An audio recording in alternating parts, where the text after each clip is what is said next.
It sure was bound to happen eventually, boy. We've got South Dakota politics to talk about today.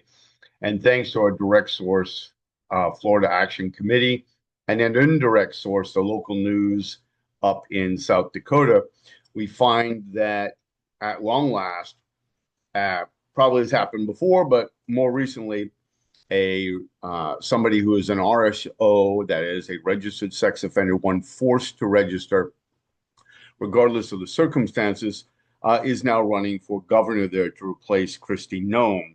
I believe the lieutenant governor was elevated upon Ms. Noem's elevation to Homeland Security Secretary with all her many wardrobe changes and action figure changes. Now we're going to get the latest of a very interesting round. As usual, a Democrat is running and probably will get trounced because in South Dakota, I think that about seven to three or seven to one rather, you've got Republicans. I think there's maybe 20 or 30% Democrats there in the state. In any event, this particular man is running and he's running hard. And his argument is that he is on the sex offender registry, something he apparently did not reveal up front. I'm not sure how I feel about that one way or the other because you're damned if you do and you're damned if you don't. But what's really interesting to me is the fact that Republicans, who are the majority voters there, will have to decide, do you want somebody who's a registered sex offender or a Democrat? Do you want somebody who is the lesser of several Republican evils that you may decide you don't like? I'd be very curious to know what Republicans in the state of South Dakota are going to do. Now, according to this gentleman, I'll put his information in here. I don't want to make this real long. It's a busy afternoon. But his indication here is that he did not commit rape of a 15-year-old girl, despite the fact that he was convicted of it. Now, that does happen. I pointed out there are a number of people who have not done it. But I've also pointed out whether you do it or you don't do it, it doesn't matter.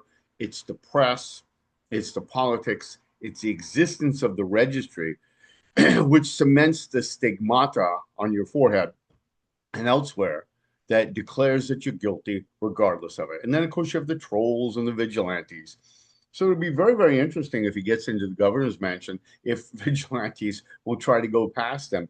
Very interesting that the state patrol, who is supposed to be watching the registered sex offenders, I wonder how they're going to deal with the sitting governor and his registration or re-registration requirements. That'll be very interesting to watch. So, what it points out, though, increasingly and interestingly, is that the people who are the offenders that are not attacking offenders so much tend to be Democrats. And the people who are just vilifying people who have been convicted of sex offenses are on the Republican side, and they are the ones who appear to be the largest group of people. And they don't tend to vilify their own politically, interestingly enough. So I'm very interested to know what will happen in South Dakota here coming up at their next election, most likely next year.